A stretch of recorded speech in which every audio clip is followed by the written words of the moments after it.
MLC ఎన్నికల్లో కూటమి అభ్యర్థి రాజశేఖర్ గెలుపు తథ్యమని జగ్గంపేట ఎమ్మెల్యే జ్యోతుల నెహ్రూ అన్నారు. కాకినాడ జిల్లా జగ్గంపేటలో గల తెలుగుదేశం పార్టీ కార్యాలయంలో జరిగిన మీడియా సమావేశంలో ఆయన మాట్లాడారు. ఉభయ గోదావరి జిల్లాల పట్టభద్రులు ఎమ్మెల్సీ ఎన్నికల్లో ఓటు హక్కు వినియోగించుకున్న ప్రతి ఒక్క పట్టభద్రుడికి పార్టీ తరఫున ధన్యవాదాలు తెలిపారు. నియోజకవర్గంలోని 9 పోలింగ్ బూతుల పరిధిలో మొత్తం 6,250 మంది ఓటర్లు ఉండగా 4,615 మంది ఓటు హక్కు వినియోగించుకోవడంతో 74% పోలింగ్ నమోదైందని అన్నారు.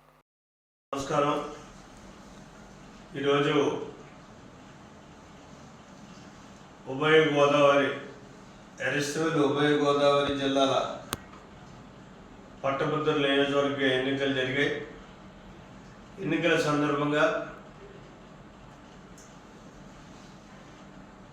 గ్రాడ్యుయేట్ సోదరులు ఎవరైతే ఉన్నారో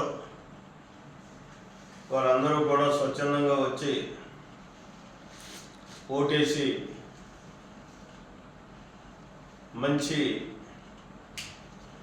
ఒక మంచి నిర్ణయం తీసుకున్నారని చెప్పేసి నేను భావిస్తున్నాను. ఓటేసినటువంటి ప్రతి ఒక్క ఓటర్ మహాశయుడికి కూడా పూర్తిగా తెలుగుదేశం పార్టీ తరఫున నా హృదయపూర్వకమైనటువంటి ధన్యవాదాలు తెలియజేసుకుంటున్నాను. ప్రత్యేకంగా మా జగ్గంపేట నియోజకవర్గంలో 9 బూతులు ఉన్నాయి. 9 బూతుల్లోనే కూడా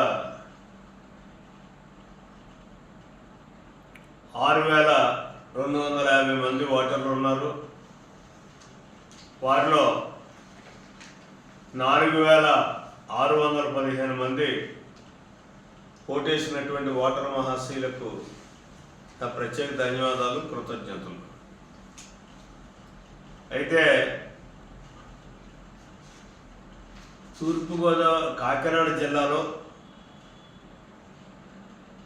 ప్రప్రథమంగా 174.1% ఓట్లు జగ్గంపేట నియోజకవర్గ ఓటర్ మహాశయులు వేశారు.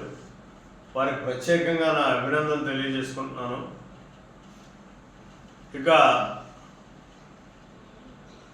రాజశేఖర్ గారు కౌంటింగ్ వరకు కూడా వేసి చూడాల్సినటువంటి అవసరం లేదు. ఇక్కడ జరిగినటువంటి పోలింగ్ సరళిని చూస్తే ఫస్ట్ కౌంట్లోనే మంచి మెజారిటీతో గెలిచేటటువంటి అవకాశం కనిపిస్తుంది. గెలిచి తీరుతారు.